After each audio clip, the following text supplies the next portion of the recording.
one position that has many advantages for people in labor is the hands and knees position. And we can do movements in that position. We can just be still in that position. But there are many ways to do it. So I'm going to ask you if you'll get over onto your hands and knees. Now, some people, especially people with carpal tunnel syndrome, can't take their weight on their hands in this way. And so they think they can't do the hands and knees position. But could you get up on your fists? And by keeping your wrists straight, then you can still maintain that position. So anyone with tingling in the fingers and things could do it this way. So the hands and knees position does allow for a movement that we call the pelvic rock on hands and knees. And sometimes in yoga they call it the cat-cow. But we're doing it a little differently from cat-cow.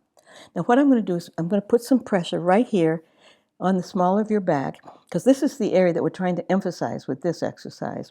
So what I'm going to do is ask you to imagine that you are a dog with a long tail, and you're a bad dog. So you tuck your tail between your legs. That's the way. Perfect. You got it.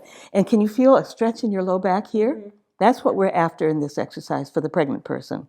We hold it for a slow count of 5, and then go back to a neutral position. So a little further down, so your back would be straight. That's enough.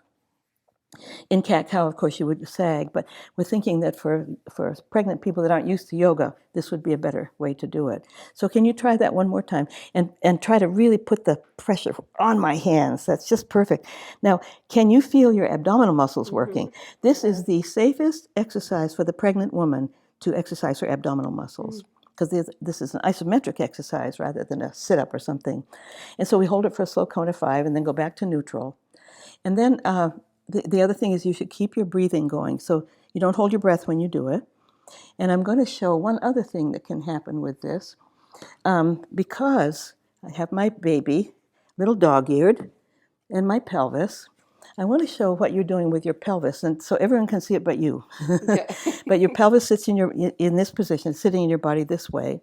So when she is doing this pelvic rock, go ahead now, and what she's doing is tilting her pelvis back this way. And that's a great thing to do, and then all the way back to neutral. So we're bringing it back. And so if we have a baby that is not ideally positioned, the ideal position for the baby would be with the back of its head toward the front of the mother. But some babies have the back of the head toward the mother's back. So you go ahead and do that arching thing. And what that does, it might move the pelvis around the baby's head.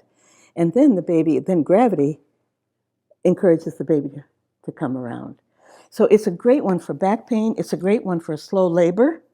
And anytime we suspect a malposition of the baby, this is another good position to do. Okay? And it feels pretty good, I guess. Yeah. All right. And you would do it for a contraction, then you could, lean back or rest between contractions, or you could stay in the position for a while. Okay? Okay. Good. Good.